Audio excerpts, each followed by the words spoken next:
Le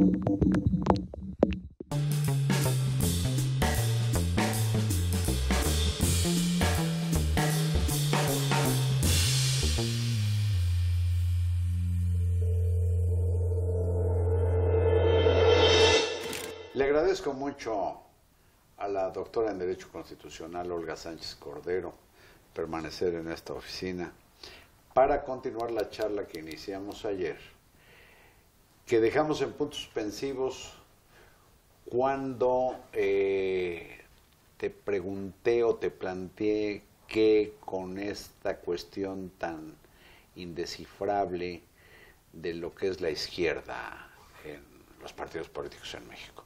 Y lo planteé a partir de que suscribió Olga Sánchez Cordero el acuerdo de unidad nacional a que ella convocó Andrés Manuel López Obrador. Así es. Hace 2 semanas.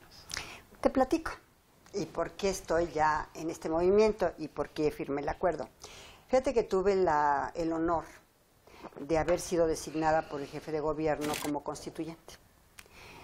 Y ahí en la Asamblea Constituyente... Designada por Miguel Ángel Mancera. Por Miguel Ángel Mancera, lo cual le agradezco enormemente porque me dio una oportunidad en mi vida de ser constituyente de la primera Constitución de la Ciudad de México.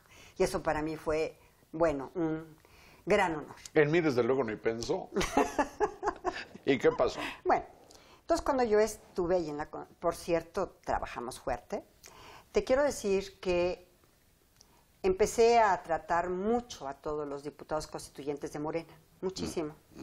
Y te puedo decir que independientemente de lo que piense, por ejemplo, Andrés Manuel sobre estos temas, lo cierto es que toda la fracción parlamentaria de Morena era de izquierda y de estos temas. En varias ocasiones, y si quieres hasta te platico anécdotas personales, en varias ocasiones estuvimos totalmente de acuerdo con el tema, por ejemplo, de que el derecho a la vida en términos absolutos no fuera la Constitución, porque definitivamente ese derecho a la vida en términos absolutos traía como consecuencia directa que se volviera a penalizar el aborto en la Ciudad de México. Morena estuvo totalmente de acuerdo, todos estuvieron de acuerdo en el matrimonio igualitario, todos estuvieron de acuerdo en la muerte digna, todos estuvieron de acuerdo en el derecho al mínimo vital. Son temas asasazos. Son temas enormes. Y te voy a decir algo. Fue tan interesante este constituyente, fue tan intenso, de tanto trabajo y de tanta relación personal y de grupos, que te platico 2 anécdotas. La primera, mi gran amigo, que además creo que también es tu gran amigo, Javier Quijano, interpone un amparo que, por cierto, después es atraído por la Suprema Corte, en el sentido de que él no estaba de acuerdo con aquellos diputados constituyentes que a la vez eran diputados y senadores al Congreso de la Unión. Por un artículo constitucional que dice y establece que no pueden tener este doble situación, esta doble, digamos, función. Entonces, interpone el amparo y cuando íbamos avanzando en la Constitución y cuando terminamos la Constitución, ¿sabes qué hace nuestro amigo Javier Quijano? La retiró. Se desiste del amparo. ¿Y sabes por qué? Y me lo dijo a mí. Olga, vi que todos llegamos a construir, que todos llegamos a aportar y que ahí está el documento. Fíjate, Javier Quijano, que creo que buena parte de lo que sabe yo se lo enseñé, Olga, porque dicen que se me da algo. No es cierto, saludos, Javier Quijano. Entonces fue maravilloso que él mismo, habiendo interpuesto un amparo, se desistiera. Y otra anécdota también maravillosa. Como vivíamos en el Constituyente, porque era mañana, tarde, moda, noche.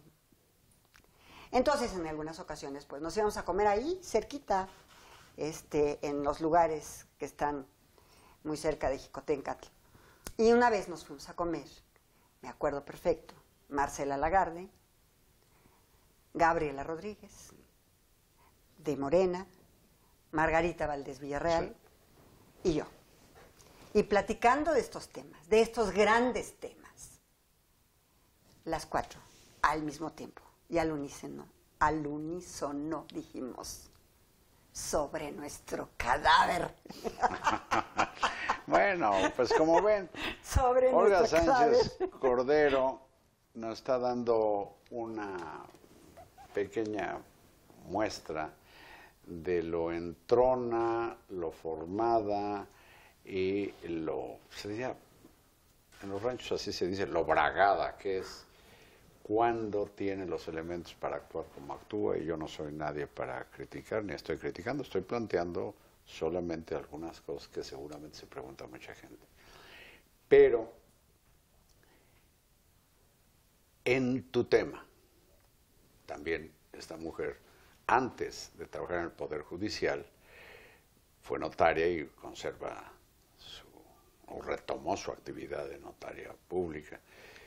Pero, ¿20 años en el Poder Judicial? 25. 25 años. Entre la Corte y el Tribunal Superior. Su fuerte es, yo le digo, espero no esté mal el término, la juridicidad en México. Tenemos una Constitución que ha tenido no sé cuántos remiendos, pues en 100 años, ¿verdad? Sí. Tanto que Diego Valadez Nuestro amigo. propone, sí, querido amigo, propone un reordenamiento que se antoja Una sistematización. muy sí. difícil para reagrupar, digamos, los artículos que ahí están. Pero tomando en cuenta las reformas estructurales que se han dado en este sexenio, Olga, desde tu punto de vista, si hubiera 10 o 50, ¿qué 3 grandes reformas constitucionales requiere México? Bueno, te platico. La primera, que yo vería como urgente y necesaria, es una reforma a la calidad de mexicano. Fíjate lo que es la vida. ¿Te parezco chafita? Yo soy mexicano y no soy pirata. Te voy a Yo soy platicar. mexicano. A la calidad de mexicano. Pues sí, a las ¿te calidades parezco de de poca mexicano. calidad? Te voy a platicar. Es que la Constitución, contrario a lo que sucede en muchos países del mundo, inclusive los europeos, que andan dándoles la nacionalidad italiana o francesa a sus franceses de 3, 4 generaciones, aquí todo lo contrario. Aquí, si un niño nace en el extranjero, hijo de padre o de madre mexicana, y ese niño que nació en el extranjero tiene un hijo que también nace en el extranjero, Ese hijo ya no puede ser mexicano. ya no es mexicano. Ya. Y hoy en día tenemos varios estados de la Unión Americana que, contrario a la Constitución norteamericana, no les quiere dar el estatus Ya. de americano. Ya, y hoy en día esos niños son apátridas. Sí. Claro, a través de un juicio y etcétera, etcétera, Ya, logran, pero por es- ejemplo, en Nevada, logran pero atropellado. obtener... Pero, oye, Bueno, y México ya. no les da Está esa bien. calidad. Una reforma en calidad de mexicano. ¿Qué otra? Te pedí 3. Mira, otra de las grandes reformas que se requieren en este país y en constitucionales es que a partir de que la Corte ya establece diversos órdenes jurídicos que no son necesariamente el federal y el local, sino que establece un orden jurídico constitucional que no estaba reconocido ni académicamente ni en jurisprudencia. La Corte en la Y que novela... no tiene que ver con niveles de gobierno. Que no tiene es que ver la con- Constitución, la llama del la huevo. orden, el orden constitucional. Entonces, por ejemplo, no hay un capítulo expreso y específico que regule organismos constitucionales autónomos, sino que han estado surgiendo de acuerdo con hasta la crítica al legislativo para poderle extraer determinadas atribuciones, como en materia de telecomunicaciones o como en otras materias. Y entonces eso es fundamental, que se tenga una reglamentación, una regulación constitucional específica, especial para esos órganos constitucionales autónomos.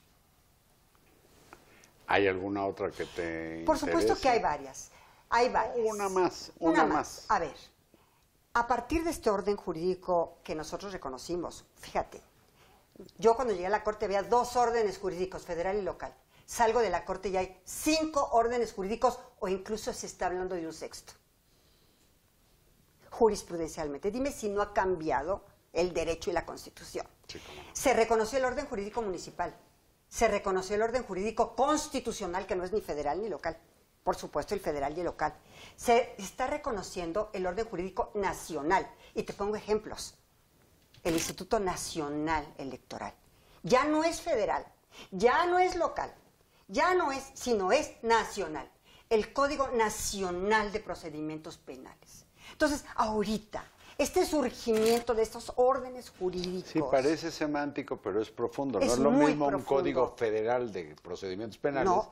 que tiene que ver mucho con el Pacto Federal, Nada más con la Federación. sino, sí, Nada más sino con la ya Federación. todo lo que implica el Código el concepto Nacional nacional. de Procedimientos Penales, o el Instituto Nacional, o el Código Nacional ¿Cómo ven a Electoral. esta Olga nacional?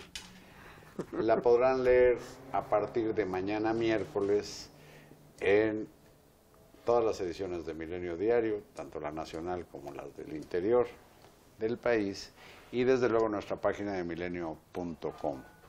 Te agradezco, le agradezco mucho a la doctora Olga Sánchez Cordero haber estado en esta oficina. Gracias, Carlos. Guapa siempre. Debe haber sido tremenda esta mujer. ¿Fuiste muy noviera? Pues... 2, 3 dirían los chavos. Una gran señora, muchas gracias. Gracias, Carlos. Olga, gracias a ustedes y buenas noches.